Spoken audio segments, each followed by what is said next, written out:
안녕하세요. 오늘 저희가 함께 이야기 나눠볼 주제는요. 보내주신 자료들을 보니까 이게 참 미묘한 문제더라고요. 네, 맞아요. 그 농담과 무례함의 경계, 특히 이제 나이라던가 임신처럼 좀 민감한 주제를 다룰 때 어디까지 괜찮은 걸까? 이런 질문이죠. 네. 오늘 저희가 좀 깊게 들여다볼 사연이 바로 그거잖아요. 부부 동반 모임이었는데 남편분이 임신한 육촌 누나한테 자꾸 나이 들어서 그래 이런 식으로 말을 반복해서 아내분이 엄청 스트레스를 받으셨다는 이야기죠. 네, 이 사연이랑 또 여러 댓글 반응들까지 함께 살펴보면서 좀 균형 있게 아내분의 감정이나 남편분의 입장, 또 다른 사람들은 이걸 어떻게 보는지 이런 것들을 좀 전달해 드리려고 합니다. 맞아요. 단순히 사건만 나열하는 게 아니라 그 안에 담긴 의미, 또 관계 속에서 소통이나 배려가 얼마나 중요한지 같이 생각해보는 그런 시간이 됐으면 좋겠습니다. 네, 좋습니다. 자, 그럼 이 부부에게 그날 저녁에 도대체 무슨 일이 있었던 건지 한번 그 상황으로 들어가 볼까요? 네, 이게 남편 친구 부부랑 같이 본 거였는데 알고 보니까 그 친구 아내분이 남편의 육촌 누나였던 거죠. 아, 그런 관계였군요. 그럼 뭐 나름 편한 자리였을 수도 있겠네요, 처음엔. 그렇죠. 뭐 저녁 식사 자리였는데 문제는 이제 임신 중이던 그 육촌 누나분이 좀 힘든 점을 이야기할 때 시작된 거예요. 뭐 몸이 좀 예전 같지 않다, 힘들다 이런 얘기요. 네네. 그럴 때마다 이제 남편분이 옆에서 아이고 누나 나이가 많아서 그래. 원래 나이 들면 임신이 더 힘들어. 이런 식의 말을 한두 번도 아니고 계속 반복했다는 거죠. 듣기만 해도 좀 그런데요. 이게 농담인가요? 글쎄요. 아내분은 전혀 농담으로 못 받아들이신 거죠. 굉장히 무례하게 느꼈고 옆에서 듣는 것만으로도 너무 불편하고 스트레스를 받으셨다고 해요. 그럴 만도 하죠. 그래서 어떻게 하셨대요, 아내분은? 그래서 남편한테 막 눈치를 줬대요. 그만하라고. 팔을 이렇게 툭툭 치기도 하고 어떻게든 좀 말리려고 애를 쓴 거죠. 그만하라는 신호를 계속 보냈는데. 네. 근데 여기서 이제 남편분 반응이 이 갈등의 핵심인 것 같아요. 아내가 그렇게 불편해하고 말리는데도 뭘 그래 맞는 말이잖아. 약간 이런 식이었다는 거죠. 맞는 말이니까 해도 된다. 네. 심지어 누나도 웃고 있잖아. 괜찮아. 이렇게까지 말했다고 하니까 문제의 심각성을 전혀 인지하지 못한 거죠. 이야, 이거 정말 아내분 입장에서는 속 터지는 상황이었겠네요. 나중에 따로 얘기했을 때도 남편분은 이해를 못했나요? 네, 사연을 보면 나중에 따로 얘기했는데도 아니 왜 그게 기분 나쁜 건지 모르겠다. 나는 그냥 농담한 건데 예민하게 군다. 약간 이런 태도를 계속 보이셨다고 해요. 거기 댓글에서도 그런 얘기가 있었죠. 그 사실이니까 말해도 된다고 착각하는 유형이라는 분석이요. 네, 맞아요. 날카로운 지적이었어요. 이게 그냥 눈치가 없다. 이걸 넘어서 뭔가 소통 방식 자체의 문제일 수도 있겠다. 이런 생각이 들게 하는 부분이죠. 그렇죠. 사실을 말하는 거랑 상대방 기분 생각하는 거랑은 완전히 다른 얘긴데. 네, 그 사실이니까 괜찮다는 논리가 얼마나 위험할 수 있는지를 딱 보여주는 사례인 것 같아요. 댓글에서도 많은 분들이 그 부분을 지적하셨어요. 뭐 팩트 폭력이란 말이 괜히 있는 게 아니다. 사실이라고 다 말하고 다니면 세상에 막말 못할 사람 어디 있냐. 이런 비판들이 많았죠. 하긴 그렇죠. 특히 그 사실이라는 게 상대분 약점이나 좀 민감한 부분이면 그건 뭐 그냥 정보 전달이 아니라 거의 공격처럼 느껴질 수 있잖아요. 정확합니다. 결국 아내분은 남편이 계속 그러니까 더는 못 참고 그냥 대화를 딱 끊어버리고 심지어 그 부부랑 같이 있던 단체 채팅방 있잖아요. 거기서도 그냥 나와버렸다고 하더라고요. 아예 그냥 관계를 끊어버리신 거네요, 일단은. 그렇죠. 일종의 관계 단절을 택한 셈인데 근데 더 답답한 건 그 후에도 남편은 여전히 아니 제가 왜 저렇게까지 화를 내는지 모르겠다. 나는 그냥 농담했는데 이런 입장이었다는 거예요. 와, 대화가 아예 안 통하는 상황이네요, 진짜. 네. 그래서 댓글 반응을 보면 정말 많은 분들이 아내분 입장에 막 깊이 공감하시더라고요. 네, 저도 봤어요. 옆에서 듣는 나도 열받는데 당사자는 오죽하겠냐. 아내가 싫다고 저렇게 표현하는데 계속하는 건 그냥 무시하는 거다. 이런 의견들이 진짜 많았죠. 네. 뭐 나라면 그 자리에서 바로 남편 데리고 나왔을 거다. 이런 격한 반응도 있었고요. 대부분 남편 행동을 좀 무례하다. 공감 능력이 부족하다. 심지어 사회성이 좀 결여된 것 같다. 이렇게 보시는 것 같았어요. 댓글들 보면 또 남편분이 왜 그랬을까 그 원인에 대한 추측들도 좀 흥미롭더라고요. 네네. 어떤 의견들이 있었죠? 그냥 단순히 뭐 사회성 부족하고 눈치 없는 사람이다 이런 의견도 있었는데 어떤 분은 자기가 무조건 옳다고 생각하는 그런 유형 아니냐 아니면 남 감정보다는 자기 말하는 게 더 중요한 사람일 수도 있다 이렇게 분석하기도 했고요. 아하, 그럴 수도 있겠네요. 또 약간 현실적인 댓글도 있었는데 아니 저런 면을 6년이나 사귀고 결혼했는데 몰랐을 리가 없다. 약간 이런 관계 자체에 대한 질문을 던지는 분도 계셨어요. 아, 그 6년 동안 몰랐을까? 이거 좀 날카로운 지적이죠.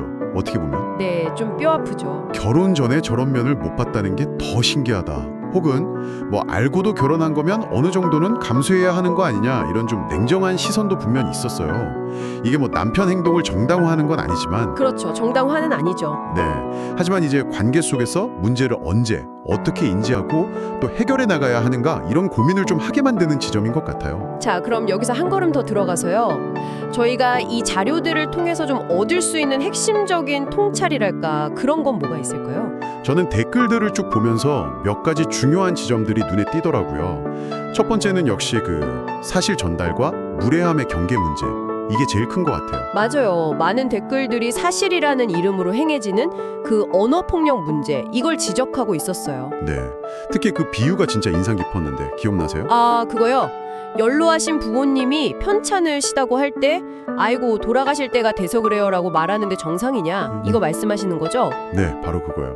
그 비유가 정말 와, 사실이라는 게 때로는 진짜 잔인하고 무리하게 쓰일 수 있구나. 이걸 확 보여주더라고요. 그렇죠. 맥락이나 상대방 감정을 전혀 고려하지 않은 사실은 그냥 폭력일 수 있다. 이 메시지가 아주 강력하게 전달됐죠. 그리고 두 번째 핵심은 농담의 허용 범위 문제인 것 같아요. 특히 나이, 외모, 건강, 임신 이런 민감한 주제들 있잖아요. 네네. 이걸 너무 가볍게 농담거리로 삼는 것에 대한 비판이 정말 많았어요. 아니, 임신한 사람 앞에서 나이 공격이라니 생각이 있는 거냐? 본인 딴에는 웃자고 한 말이겠지만 듣는 사람은 수치심 느낄 수 있다. 이런 댓글들이요. 맞습니다. 농담이라는 게 기본적으로는 서로 웃고 분위기를 좀 좋게 만들려고 하는 건데 그 결과가 누군가를 불쾌하게 하거나 상처를 준다면 그건 뭐 더 이상 농담이라고 부르기 어렵겠죠. 그렇죠. 실쾌한 농담이죠, 그건. 네. 특히나 이렇게 힘든 상황에 있는 사람한테 그 상황과 직접 관련된 민감한 주제, 여기서는 이제 임신과 나이잖아요. 이걸 건드리는 농담은 정말 조심해야 한다. 이런 어떤 사회적인 공감대 같은 게 댓글에서 강하게 느껴졌어요. 그리고 세 번째로 또 주목할 만한 게 이런 유형의 사람하고는 아예 소통 자체가 너무 어렵다는 그런 현실적인 인식인 것 같아요. 아, 그렇죠. 그런 반응도 꽤 많았죠. 네, 댓글 중에 뭐 저런 사람은 자기가 뭘 잘못했는지 죽어도 모른다. 가르쳐줘도 못 알아듣는 유형하고는 대화가 안 통한다. 이런 좀 체념 섞인 반응들이요. 네. 심지어 뭐 말할 때마다 벌금 매겨라. 녹음해서 똑같이 들려줘라. 이런 약간 극단적인 방법까지 제안되는 걸 보면 아, 이 문제 해결이 정말 어렵다는 것에 대해서 많은 분들이 공감하고 있구나 싶더라고요. 네, 그 지점이 바로 이 사연이 우리에게 던지는 가장 어려운 질문이랑 연결되는 것 같아요. 아내분이 느꼈을 그 답답함, 좌절감, 어쩌면 이 이야기를 저희에게 보내주신 이유도 거기에 있을지 모르겠고요. 맞아요. 어떻게 해야 상대방에게 당신의 말이 나에게 상처가 된다. 이걸 좀 깨닫게 할 수 있을까? 특히나 상대방이 난 잘못한 거 없는데 이렇게 강하게 나올 때 말이에요. 이게 참 어려운 문제죠. 청취자분들은 만약에 이 아내분 입장이었다면 어떠셨을지, 그 자리에서 어떻게 반응하셨을지, 아니면 나중에 남편분과 어떤 식으로 대화를 시도했을지 한번 생각해 보셔도 좋을 것 같아요. 아니면 혹시 주변에 비슷한 경험이 있으셔서 더 공감되시는 걸 수도 있고요. 네. 이 사연하고 댓글들을 쭉 종합해보면 저희가 좀 뽑아낼 수 있는 핵심 교훈은 몇 가지로 정리될 수 있을 것 같아요. 첫째는 역시 말의 무게는 그 내용뿐만 아니라 맥락과 상대방의 감정에 따라 달라진다는 거. 사실이니까 다 괜찮다. 이건 절대 아니라는 거죠. 그렇죠. 둘째는 농담이라는 건 서로 즐거워야 성립하는 거지 혼자만 재밌다고 민감한 주제에 막 건드리는 건 관계를 망칠 수 있다는 거고요. 맞습니다. 그리고 셋째는 공감 능력이나 사회적 눈치. 이게 건강한 관계를 위해서는 정말 필수적인 요소인데 이게 부족하면 이렇게 심각한 갈등이 생길 수 있다는 거. 마지막으로 아내분처럼 소통을 그냥 끊어버리거나 피하는 게 뭐 당장의 스트레스는 피하게 해줄지 몰라도 근본적인 문제 해결에는 한계가 있을 수 있다는 점도 생각해 볼 필요가 있을 것 같아요. 단톡방 나간다고 부부관계 문제가 해결되진 않으니까요. 네, 물론 저희는 이 댓글들이 정말 다양한 사람들의 의견이라는 점을 다시 한번 강조하고 싶습니다. 어떤 입장이 무조건 옳다 이렇게 말씀드리려는 건 아니에요. 네, 당연하죠. 다만 이제 보내주신 이 자료들을 통해서 드러난 여러 시각과 감정들을 좀 균형 있게 전달해드리고 그 안에서 같이 의미 있는 질문이나 통찰을 찾아보고 싶었던 거죠. 아마 이 자료 보시면서 느끼셨을 복잡한 감정들을 저희도 함께 고민하고 있다고 생각해 주시면 좋겠습니다. 자, 오늘 저희는 보내주신 사연과 댓글들을 통해서 부부 동반 모임에서 시작된 그 나이 농담 갈등을 좀 깊이 들여다봤습니다. 남편분은 뭐 사실을 말한 거다 혹은 농담이었다고 생각했을지 모르겠지만요. 네, 그 말이 결국 아내분과 그 육촌 누나에게 깊은 상처와 불쾌감을 줬고 결국 아내분은 관계 단절이라는 선택까지 하게 된 그런 상황이었죠.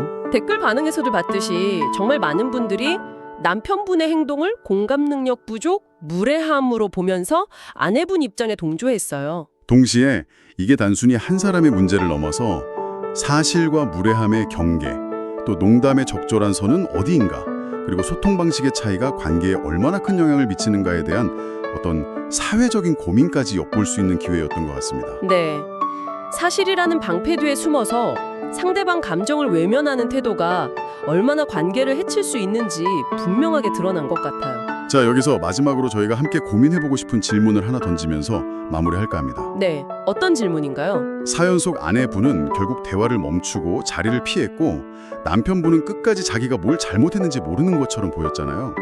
많은 댓글들이 지적했듯이 정말 가르쳐줘도 못 알아듣는 사람처럼요. 네, 답답한 부분이었죠. 그렇다면 이런 상황에서 스스로는 난 그냥 사실을 말했을 뿐인데 난 그냥 농담한 건데 이렇게 확신하는 사람에게 어떻게 하면 당신의 그 말과 행동이 다른 사람에게 상처를 줄 수 있다는 걸 효과적으로 좀 전달하고 인식하게 만들 수 있을까요?